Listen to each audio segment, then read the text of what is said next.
After seeing the island of Madeira at the stern for much of the night, land has finally disappeared over the horizon. The breeze has started to build to 20 knots, a sign that heavier weather is to come as Pomfret nears a low-pressure system. Although the crew has just started the crossing, most of the crew began their journey 3 weeks prior at the boatyard in Brittany, France.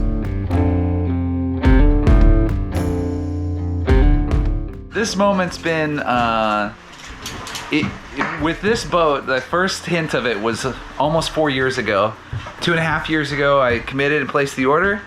And yeah, it took that long to get the boat made. There was a whole pandemic between here and there. Just a tremendous amount of effort and work to get the boat completed and provisioned and crew ready. And now we're about to cast off and sail 500 miles to Portugal. We've sailed 12 miles on this boat so far. So I'm a little scared. It's a little fun, a little scary, it's a little both.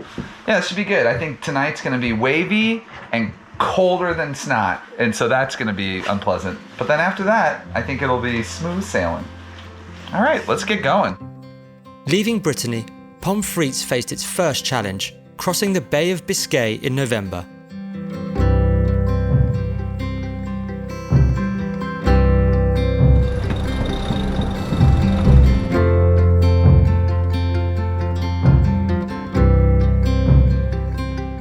Getting pushed into the bay, and we want to be able to go west. The wind is coming from the west, and we don't want to have to go straight into the wind to get around the cape. So we want to try and get as west as we can. Okay.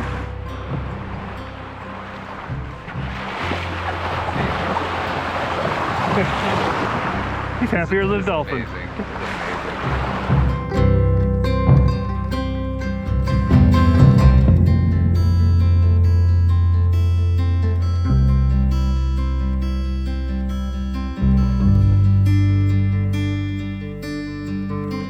Crossing the Bay of Biscay was, I believe, kind of uneventful for us. There were a number of fishing boats, some, commercial traffic, but we didn't really have any issues.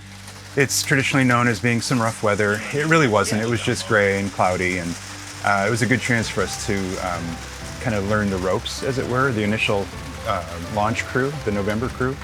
Finally, around Cape Finisterre, the crew made stops in Porto and Nazaré, Portugal, before heading onto Madeira.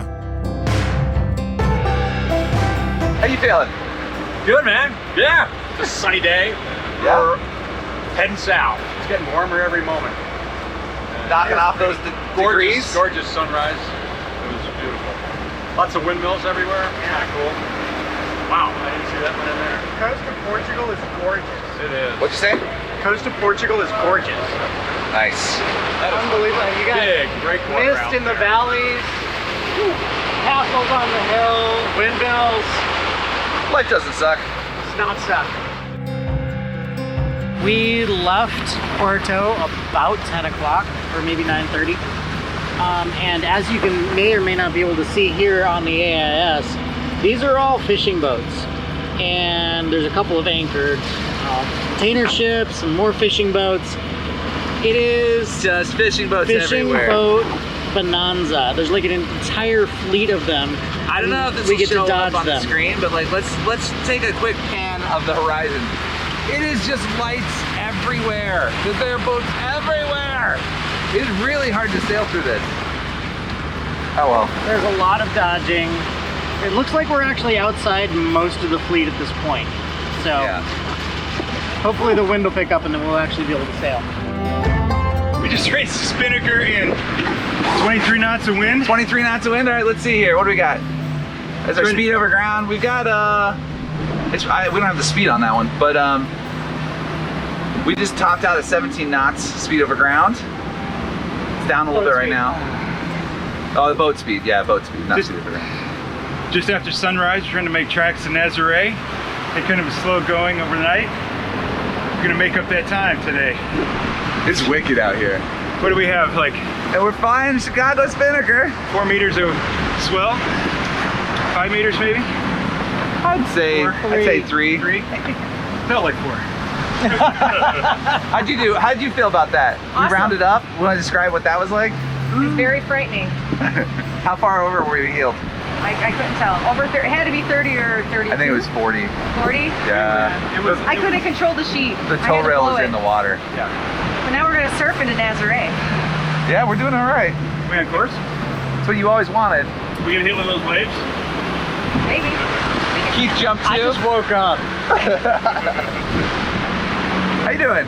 I was getting rocked to sleep, and all of a sudden I hear yelling. I was asleep until there was some screaming, but Somebody's just kept pulling.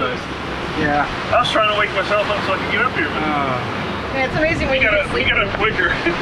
Oh, the wind speed is on there. It's over 20 knots. 21. Oh, this will get us there in a hurry. Really tough sail from Porto down to here where we blew up the spinnaker. How'd that happen? More on that later.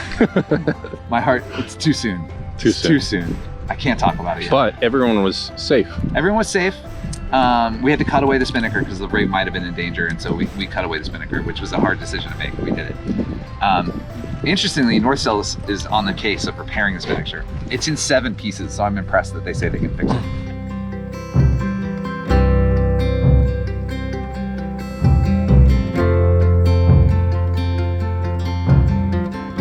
About, I'd say 160, 170 miles away from the shore of mainland Europe. We've got 26 knots of wind. Trying to go downwind, but reaching's more fun, so we're doing a little bit of that. And we're topping out around 17 knots of boat speed, which for anyone playing at home is somewhere between crazy fast and redonkulous.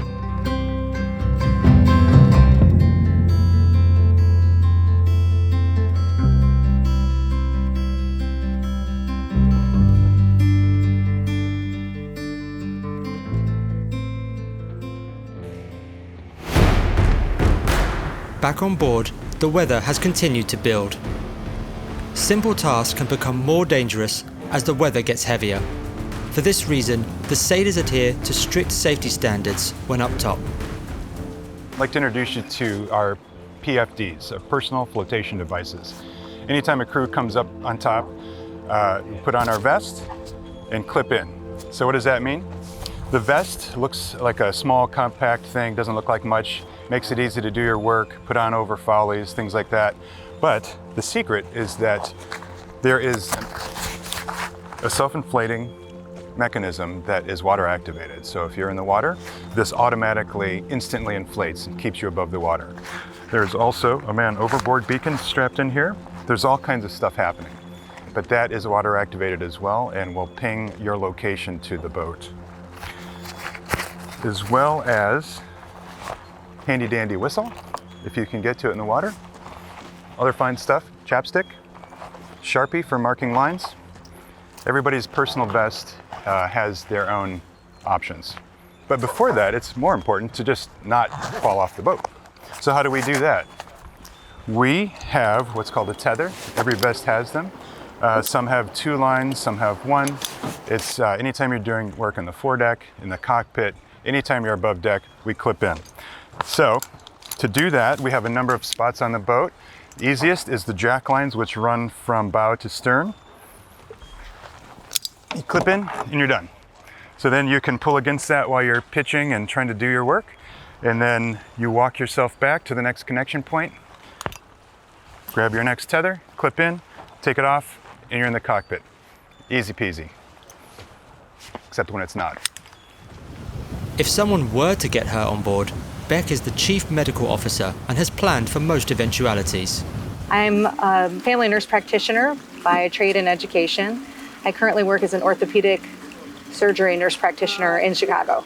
In preparation for this voyage, I created a spreadsheet of the most common bacterial and viral diseases that people can encounter abroad, as well as like in close circumstances. So like say people who go to summer camp or who are involved like at a health club. Because we wouldn't have any access to drugs or any diagnostic equipment while we were at sea. I came prepared for the worst. I brought a staple gun, a suture kit, some splinting materials, and antibiotics in the case that someone broke a finger or a bone or had a very deep laceration. The wind and the waves continue to build, and the crew begins to reduce sail area in order to maintain control of the Pogo 50.